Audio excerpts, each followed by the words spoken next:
What is good, YouTube, and welcome back to a brand new video. And today we're doing something we haven't done in a while. We're doing a Bleacher Report trade rebuild. Obviously, by the title of the video, you guys already know who we're about to talk about. We'll go ahead and go into the details of the trade. But first off, leave a like to this video. Of course, subscribe if you have not already. Always greatly appreciate it. I also have a Madden channel I've been doing some rebuilds on. Links in the description if you're interested. The Bleacher Report posted an article that was titled trades that would blow up the trade deadline. There was four of them that were interesting. If you guys have seen that article, one of them was like a Sabonis Celtics, the other one was a Grant Bulls, Fox Knicks is what we're doing today, and then the last one was like a crazy 3-team deal with like Simmons and Miles Turner on the Blazers, and there were some other things in that, but I've done Simmons and Miles Turner on the Blazers several times, so I don't plan on doing that. But if we want to do those other two, let me know down in the comments. But the transaction that Bleacher Report posted, Bleacher Report is pretty known for posting some dumb trades, let's be honest, but this was the trade they suggested. Let's ignore the Alex Len and Ramsey part. I had to throw them in as fillers, but basically it's De'Aaron Fox for Kemba Walker, Obi Toppin, Alec Burks, a 2022 top 3 protected first round pick, a 2023 Mavericks pick, and a top 10 protected, or a, not my apologies, and a 2022 second round pick. I'm gonna be honest, this is a terrible trade for the Knicks. Or not for the Knicks. This is a great trade for the Knicks. For the Kings, this is a horrible trade. Yes, you get Obi Toppin, but Obi Toppin's already like 24, right? I believe. So I'm not a big fan of that. And then you also got literally only 2 first-round picks for De'Aaron Fox, which I think you can get more than that. So this is a bad trade for the Kings, 1000%. But for the Knicks, this is a great trade. They've recently started falling off a little bit, 13 and 17 when that article was posted, so that's why they decided to make that post. And now De'Aaron Fox is the franchise point guard of the New York Knicks. So now I have De'Aaron Fox, Emmanuel Quickly, RJ, Julius Randle, Mitchell Robinson, Derrick Rose, Jones Noel, Evan Fournier, and Taj Gibson. So I thought it would be relatively interesting if we did a Knicks rebuild, obviously, after that trade went down. So that's what we're kind of doing today. I'm going to move Evan Fournier to shooting guard and RJ Barrett to shooting guard, I guess, or something like that, just because I do want Evan Fournier starting. So De'Aaron Fox, RJ Barrett, Evan Fournier, Julius Randle. We'll probably move Evan or RJ Barrett back to small forward, low key, actually. So Evan Fournier, or RJ Barrett, I should say, back to small forward. So we'll have De'Aaron Fox, RJ, Evan Fournier, Julius Randle, Mitchell Robinson, Derrick Rose, Quickly, Nerlens Noel, and Taj Gibson. So that is going to be it. As far as the trade, guys, let me know what you guys think of it. Like I said, in my opinion, it's a great trade for the Knicks if they're able to pull something off like that. But terrible trade for the Kings. But with that being said, we are doing the Knicks side of things here today. And we're going to go ahead and see how this Knicks team would do with De'Aaron Fox as the franchise point guard leader of the team. You got Julius Randle and De'Aaron Fox and, of course, RJ Barrett. I think that's a pretty nice trio. Let's see if they can do anything with it, and let's see if we can make the playoffs and be a really good contender in the Eastern Conference. Additionally, today's video is sponsored by Prize Picks, which is a DFS player props app that's matching up to a $100 deposit when you use my code Crushables. Let me show you. Prize Picks is a DFS app where you're literally facing no one other than the numbers. You're just facing the projections. Let me show you some of my past entries. So on this one, I decided to do a power play where I decided to bet the over on Rudy Gobert and Harrison Barnes. The power play was able to 3 times my money, and Rudy Gobert and Harrison Barnes were both able to hit, which mounted me to $150. On this one, I did a flex play with LaMelo, Fred VanVleet, Joe Harrison, Gordon Hayward. Unfortunately, Joe Harris was only like 3 points off. If he literally hit one of his threes, I would have walked away with $100. So unfortunate, but that's just what happens. But I didn't walk away with nothing, as I was still able to win $32 after only betting 21. So I didn't walk away with nothing. So you can decide whether or not you want to do flex plays or power plays. Feel free to use my link in the description. Of course, you can always ask me on Twitter if you have any questions, and use my code Crushables when you sign up. So season number 1 came to an end with De'Aaron Fox on the Knicks franchise, and we finished up as a 10 seed in the East. Pretty disappointing, I would say. Definitely wanted a better year out of this New York Knicks team, but I guess at least we're in the play-in tournament. I don't know if that means we're going to get in the playoffs or not, but 24 from De'Aaron Fox, 21, 17, 16.5, 13, and 13 from Quickly. So I guess let's just go ahead and see if we beat the Chicago Bulls game 1, and obviously the only game, so we still have to win another one against Cleveland. And Cleveland's pretty good, so I would not be surprised if we lost here. And yes, we did lose. So we didn't make the playoffs, and it looks like the Kings will get our draft pick in the lottery. So I guess that's good for them, right? Sucks for us, and the Pelicans are going to go on to win the championship, of course. What a surprise. Let's go to the draft lottery, and of course, we're going to figure out that we're not going to have our draft pick. It's going to land in the top Wow. Actually, we might have the Charlotte Hornets draft pick, though, so that's nice. But our pick is projected number 10, and the Kings have it, obviously. It should not fall into the top 3, but we might get the Charlotte Hornets pick, and we do not. I believe it might have been lottery protected or top 10 protected or whatever, so we did not get the Hornets pick, and the Kings got our pick. So kind of an L for us, I would say. But one thing we can do is probably trade that Hornets pick because it's probably got some value tied to it now. Knowing that this team obviously is in the lottery might lead to maybe a good high draft pick value into going to next season. So we'll have to kind of see what our luck is on that. Unfortunately, we're not going to be able to sign our Wing Whisperer, but we're going to grab him again at the different lower cost, I would say. So we're going to go ahead and just fill out the rest of the staff. Sometimes this, I feel like I don't even know if this is all worth it. It's just kind of a little bit of a time management thing here where I got to find a damn big man coach. There's one scrolling halfway down the board. Okay, well, let's go to the draft. All right, so on draft night, I'm curious about something. So we have Julius Randle. So we have a lot of players under contract. So definitely ability to make a trade. The Charlotte Hornets draft pick, if I threw it unprotected, it is a 2-star trade value. So nothing crazy, but I think we have the ability to make some type of move to improve the roster. So obviously love De'Aaron Fox. Shooting guard spot is though where I think we lack a little bit, obviously. So getting a shooting guard here would be awesome. Just don't know where it comes from. And we're going to try to do our best though to get a shooting guard that would fit nicely here. Call me crazy, but you know what? I'm going to try to go for DeJounte Murray. Someone who could potentially eventually be available for the Spurs to be giving up. Now, I don't know how much of a good fit DeJounte Murray and De'Aaron Fox would be, but you know what? Since it's 2K and we're having fun today, why the hell not? So, obviously, if the Spurs are good enough DeJounte Murray, they'd probably want a good return for him. So, I have Emmanuel Quickly who I can offer in here. We have Quentin Grimes down here as well.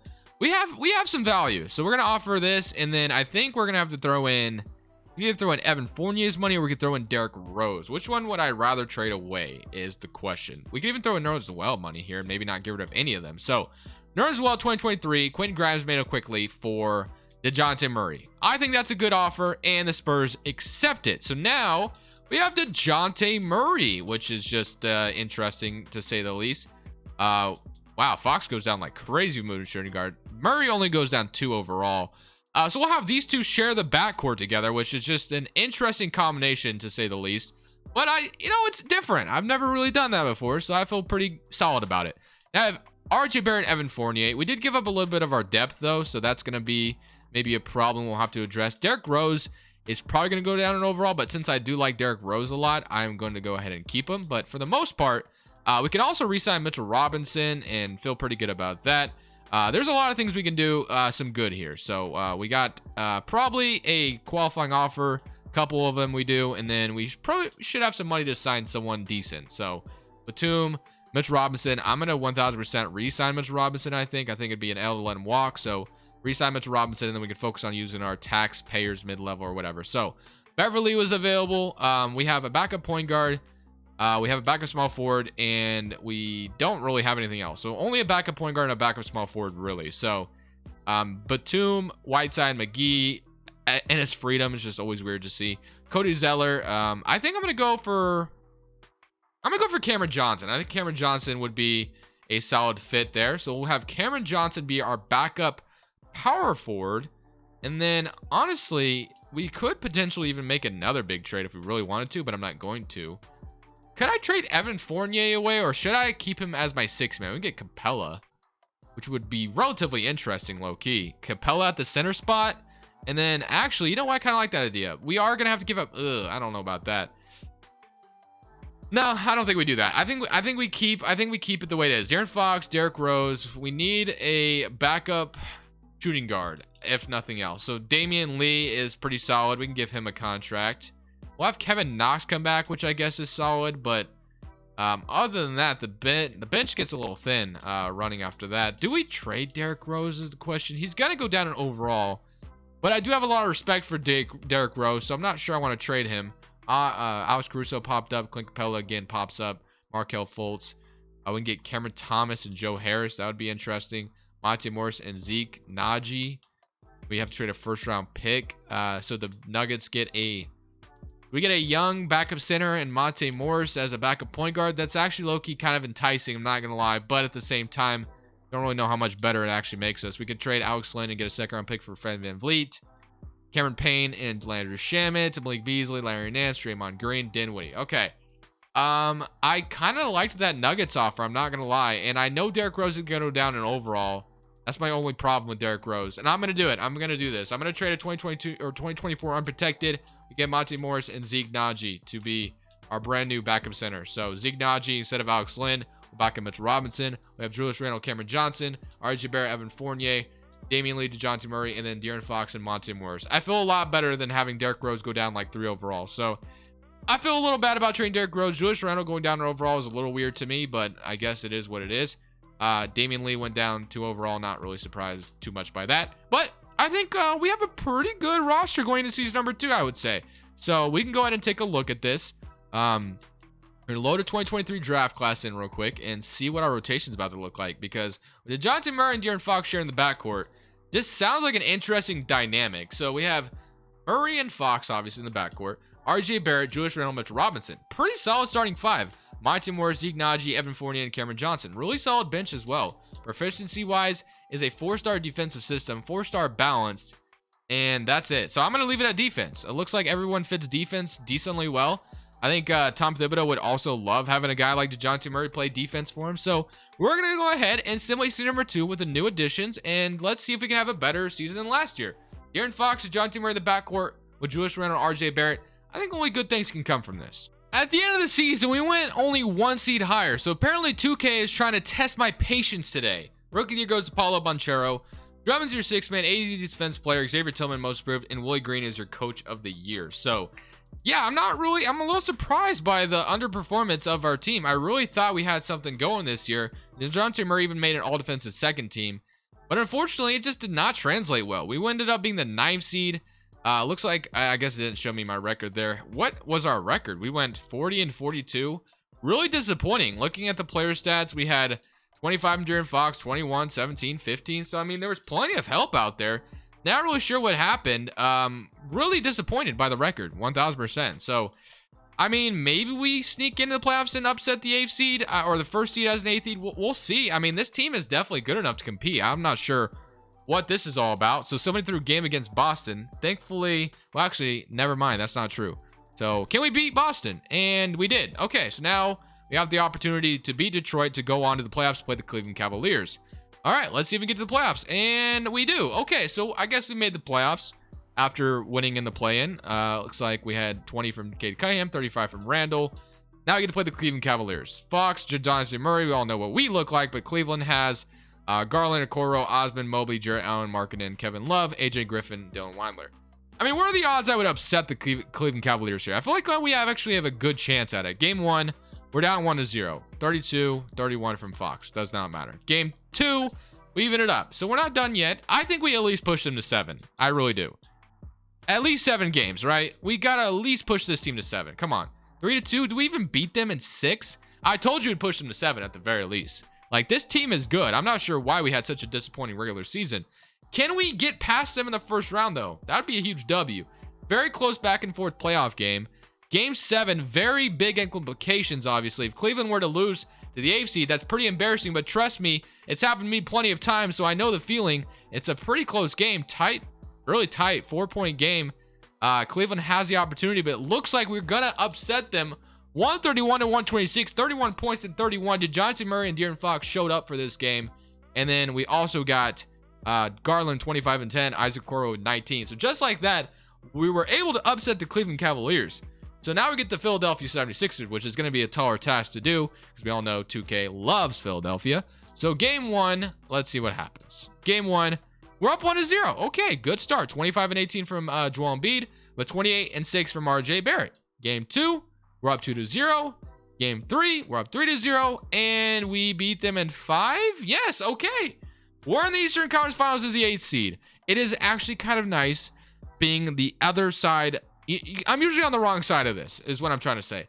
I'm usually the first seed that lose to the 8th seed team that goes on to win the championship somehow. So it feels good to be on the other side, where I'm the 8th seed doing the work. So, all right, we get to play Milwaukee here. Can we continue our Cinderella story? Game 1, we're down 1-0. Game 2, we even it up. We're not done yet. We're not rolling over yet. Game 3, we're down 2-1. Can we even it up? No, we cannot. 3-1. All right. Here we go. All or nothing. We have to come back from a 3-1 deficit in order to make anything happen. One game at a time, though. Game 5 here, pretty important game. One game at a time. That's what everyone preaches. Now, can it work in 2K? Doesn't look like it. Looks like our Cinderella story is going to come to an end. We lose 99 to 121. But at the end of the day, I'm really proud of how this team fought. So many playoffs, and we got the Bucks going on with the championship. So we did lose to the team that ultimately went on to win it all. But I mean, I don't know, man. We had a disappointing regular season, but had a really good conference playoff run. What do I take away from that? I'm not 1000% sure. But we're going to try to make this team better somehow. We have the 16th pick in the draft. So we could even draft here after even making it as far as we did. So that's going to be even, more help to this team. We'll sign a perimeter defensive coach. And I guess we can sign a post D coach if I can find one quickly. Dude, why is it so damn hard? Okay. C1, Corey Wheeler. Thank you. Come to this team. All right. Now let's go to the draft. So on draft night, I don't really think there's anything maybe we could dive into a Evan Fournier. Okay, I guess we have 3 second-round picks. Okay. Evan Fournier first-round pick type deal. Maybe we get something crazy offered to us. Cameron Herter, 12th pick, and Duncan Robinson, Gary Payton, and a first-round pick. Caleb Martin, Buddy Hield, Drew Time, Joe Harris, first-round pick, and TJ McConnell. 2 first-round picks, Pat Connaughton, 2 first-round pick, Derek White, and then none of these are really popping out to me. So honestly, I think I'd rather just draft with the 16th pick and try to get, I guess, a rotational piece. So let's see what we grab at number 16. We have Dior Johnson on the board. We have Brandon Miller. We have Eminu Mohammed, Malcolm Augustine. I'm going to go ahead and draft Brandon Miller there. And then we also had a few second-round picks, but I'm not going to worry about them. We're going to sign all of them, but I'm not going to Brandon Miller, 75 overall, small forward Zeke, and Miles McBride. And then qualifying offers, RJ Barrett, of course, going to be a pretty importante free agent to bring back. But I mean, reading from what happened last year, we got to wait for RJ Barrett to get a offer, and then we'll match it. So RJ Barrett, he's trying to go to the Spurs, but not going to happen, my friend. And okay, well, now look into this team. 1, 2, 3, 4, 5, 6-ish, 7, 8, 9, 10. Okay. Solid. We could use a 6-man, really. I mean, Evan Fournier is good and all, but I'm almost enticed to trade him. So if I threw Evan Fournier and maybe Zion Cruz in there, looks like we're gonna get some good offers. Cameron Thompson, Joe Harris, Kerry Lewis Jr., Josh Christopher, McDaniels, Moses Moody, and Draymond Green. Let's do the Josh Christopher deal. Why the hell not? We get a shooting guard, and we'll have De'Aaron Fox, Monte Morris, Josh Christopher backing up DeJounte Murray, RJ Barrett, Brandon Miller, Julius Randle, Cameron Johnson, and then Zeke Najee, Mitchell Robinson. All right, we're going to next season with this roster. This is going to be the last season no matter what. Western or East Conference Finals appearance last year. Fox going down in overall makes no sense again. But here we go, man. We're going into next season after making it to the East Conference Finals. Let's see if we can actually get to the NBA Finals. So the final season has commenced. 59-23 on the year for Tom Thibodeau, Coach of the Year. Here we go, man. It's all or nothing here. Last year, we got to the 8th seed and obviously made it to the East Conference Finals. So I'm a little nervous here that facing the 8th seed is going to bring some kind of curse on us. I don't know, man. I'm just feeling a little wonky right now. And funny enough, we get to play the team that eliminated us last year. So if we lose to the 8th seed, it just comes full circle. So wouldn't even be surprised at this point. Okay, we swept him. Oh, okay. Shoo. All right, we can play the Toronto Raptors now. Fred VanVleet, Sexton, Barnes, Siakam. That's a really good Toronto Raptors team. 20 current round. And we're going to beat them in 6. Now we get to play the Atlanta Hawks. We got Trae Young, DeJounte Murray, and De'Aaron Fox. If you look at it low key, they're in the same position, obviously, right? They're in it, they're auto-generated in the same position. And they almost don't even look like a different player. If you just closely look, obviously you can tell if you look at the face, but the haircut's the same. The dribble moves are the same in the picture. It's just funny. I don't know. It just kind of threw me off guard for a second. And Josh Christopher is almost in there as well. But all right. Somebody come around against Atlanta. We get to play Trae Young, a team that, Knicks fans don't particularly like based off last year's playoffs. Somebody come around and we're going to beat them in 5. And now we get to play the Pelicans. You know what? I'm going fast. Fast. Quick audible. Why do we always lose the damn Pelicans, man? Zion Williamson, Finals MVP. New York almost had Zion. Let's not forget that. Moment of silence for those guys. But this is the final roster we put together. What do you guys think about De'Aaron Fox potentially on the Knicks and Bleacher Report's trade? It was awful, I know, but it was worth the video, I thought. it is hard times out here right now. Thank you guys for watching. It's Crushables, and peace. Thank you guys so much for watching. Make sure you click here to watch another video that I know you'll love.